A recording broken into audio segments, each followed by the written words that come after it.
அப்போஸ்தலர் நடவடிக்கைகளின் புஸ்தகம் 2வது அதிகாரம் 36 38 வரையில வசனங்களை வாசிங்க. ஆகையால் நீங்கள் சிலுவையில் அறைந்த இந்த இயேசுவையே தேவன் ஆண்டவரும் கிறிஸ்துவுமாக்கினார் என்று இஸ்ரவேல் குடும்பத்தார் யாவரும் நிச்சயமாய் அறிய கடவர்கள் என்றார். பாருங்க, பேதுரு அப்போஸ்தலரை பாருங்க, எழுமிருந்து அந்த யூதர்களுக்கு முன்பாக சொல்கிறார், நீங்க சிலுவையில் அறைந்த இயேசுதான் தேவன் என்று சொல்கிறார். அந்த வசனத்தை கேட்கும் போது அவங்களுடைய இருதயத்துல குத்தப்படுது. இப்ப வேதத்தை நீங்க படிக்கிறீங்க, ஆனா இருதயத்துல குத்தப்படல. பாருங்க, இருதயத்துல குத்தப்படணும். இப்ப ஒரு மனுஷன் நடுக்க உண்டாகும், அவன் இருதயத்துல குத்தப்படணும். ஐயோ, நான் பொய் பேசிக்கொண்டு நானும் வெண் வஸ்திரம் தரித்து கொண்டு இருக்கிறேனே, வெண் வஸ்திரம் உடுக்கிறது எனக்கு தகுதி இல்லையே என்கிற உணர்வு உண்டாகும், நடுக்க உண்டாகணும். தேவ சமூகத்தின் ஆழ தெரியும். இப்ப எதுக்கு ஜெபம் பண்ணனே தெரியல. ஏன்னா ஒவ்வொருத்தவங்களும் எப்படிப்பட்ட நினைவோடு இருக்கிறீங்க, நான் கரெக்டா இருக்கேன், சுய புத்தியை சார்ந்து இருக்கிறது. சாத்தான் ஒவ்வொருத்தங்களும் வஞ்சிச்சு வச்சிருக்கிறேன், மனசாட்சியெல்லாம் கொன்னு வச்சிருக்கிறேன். அடுத்த வசனம் வாசிங்க, 37 வசனம். இதை அவர்கள் கேட்ட பொழுது இருதயத்திலே குத்தப்பட்டவர்களாகி. பாருங்க, உங்க இருதயத்துல குத்தப்படணும். ஐயோ, நான் மாய்மாலமான வாழ்க்கை வாழ்றேன், அதிகமா பேசிட்டு இருக்கிறேன், எல்லாரையும் குறை சொல்லிட்டு இருக்கிறேன், இது வேத வசனத்துக்கு மாறான ஒரு வாழ்க்கை, அது உணர்வு உண்டாகும்.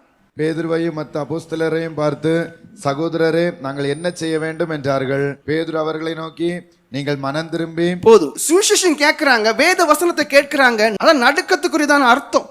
உடனே கீழ்ப்படுதல், உடனே விட வேண்டியதை விடுவாங்க, உடனே தாங்கள் சீர்திருத்த வேண்டிய காரியங்களை சீர்திருத்த இடம் கொடுப்பாங்க. நாங்க என்ன செய்யணும் கேட்டாங்க, மனம் திரும்பணும். உடனே மனம் திரும்பினாங்க. அது வரைக்கும் இயேசு பெருசா எடுத்துக்கிடல, உடனே அவர் ரட்சகரா ஏற்றுக்கொண்டாங்க. ஐயோ, என் பாவம் தான் அவரை சிலுவையில் அறைஞ்சு சொல்லி அதை மெய்யா ஏற்றுக்கொண்டாங்க. அன்னைக்கே விட்டாங்க எல்லா பாவத்தையும். உங்களால விட முடியுமா? அங்க 3000 பேர் இருந்தாங்க, 3000 பேரும் சொல்லப்பட்ட வேத வசனத்துக்கு நடுங்கினாங்க. அந்த இருதயம் குத்தப்பட்டுச்சு, உடனே மனம் திரும்பினாங்க. இப்ப என்ன, அது எப்படி பொய்ய விட முடியும், அது எப்படி இதை செய்யறதை விட முடியும்? கொஞ்சம் போட்டு கெட்ட இருதயம் உள்ளவங்களா இருக்கிறாங்க ஜனங்க. ஆனா இந்த காலத்துல ஒரு கூட்ட ஜனங்கள் இருக்கிறாங்க, வேதம் எவ்வளவு மகத்துவமானது, நீ எவ்வளோ பரிசுத்தவான்கள் இருக்கிறாங்க. சில சரித்திரங்களை வாசித்திருக்கிறேன், சிலர்லாம் 50 தடவை 100 தடவை, சிலர் 200 தடவை முழங்காலே நின்று நடுக்கத்தோட வாசித்தவங்க இருக்கிறாங்க. அவங்க வாழ்க்கையில அவ்வளவு பரிசுத்தம் இருக்கு. ஒரு வசனம் வாசிப்பாங்க, அதன்படி தன்னுடைய வாழ்க்கையில முழங்காலே அழுவாங்க. அழுது மனதார அது ஒரு விடுதலை கிடைக்கிற வரைக்கும் அந்த இடத்தை தாண்டி போக மாட்டாங்க. அதுக்கப்புறம் அடுத்த வசனம். எவ்வளவோ பரிசுத்தம் இருக்கிறாங்க. அவங்க வாழ்க்கையெல்லாம் நீங்க பாத்தீங்கன்னா பரிசுத்தம். ஏன், வேதத்துக்கு அப்படியே நடுங்கக்கூடிய அனுபவம் இருந்துச்சு. இப்போ உங்க வாழ்க்கையை நீங்க பாருங்க, வேதம் தெளிவா சொல்லுது, இருதயத்துல குத்தப்பட்ட ஒரு அனுபவம் வேணும். உங்க இருதயம் குத்தப்படுதா? இல்ல. சுவிசேஷம் கேட்பேன், என்ன வசனம் சொன்னாலும் அப்படியா அப்படின்னு கேட்டுட்டு தான் கடந்து போறேனே தவிர, நான் வேத வசனத்துக்கு இடம் கொடுக்கல, அவருடைய கிரியைக்கு இடம் கொடுக்கல, அந்த உணர்வு இன்னும் வரல. ஏன், உங்களுக்கே தெரியும், வேத வசனம் சொல்றேன். அப்போஸ்தலர் நடவடிக்கைகளின் புஸ்தகம் 14வது அதிகாரம் 30 வசனம் சொல்லுது, இப்பொழுதே மனம் திரும்பணும். ஆனா எத்தனை பேர் மனம் திரும்புறீங்க? கிடையாது.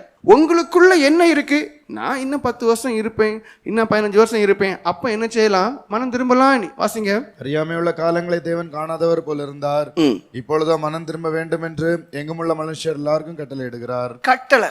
பேதுரு அப்போஸ்தலர் 3000 மக்களை பார்த்து சொல்றார், நீங்க மனம் திரும்பி தான் ஆகணும். நீ அப்படியான்னு கேட்டாங்க, உடனே மனம் திரும்பினாங்க. அது வரைக்கும் பொய்யனா இருப்பான், அடுத்தவங்க சொத்தை வஞ்சிக்கிறவனா இருப்பான், பல கேடுகளை செய்தவன் உண்டு, பல தேசத்துல உள்ள ஜனங்கள் உண்டு. உடனே மனம் திரும்பினான். இப்ப மனம் திரும்ப முடியுதாயா? ஏன் மனம் திரும்ப முடியுதா? முடியல. ஆனா நோய் குணமாகணும், வியாதி குணமாகணும், வீட்டுள்ள கஷ்டங்கள் மாறணும், சாபங்கள் மாறணும். எங்க மாறும்? எதுவும் தெளிவா சொல்லுது, யாரை நோக்கி பார்ப்பேன்? என் வசனத்துக்கு நடுங்குகிறவனையே நோக்கி பார்ப்பேன். என் வசனம் ஒவ்வொன்றும் என்னென்ன சொல்லுதோ அதன்படியான அனுபவம் இருக்குதா என்று பார்த்து ஆண்ட சமூகத்தில் அழுது விடுதலை பெறக்கூடிய மனுஷனை அவர் கண்மணி போல பாதுகாப்பார்.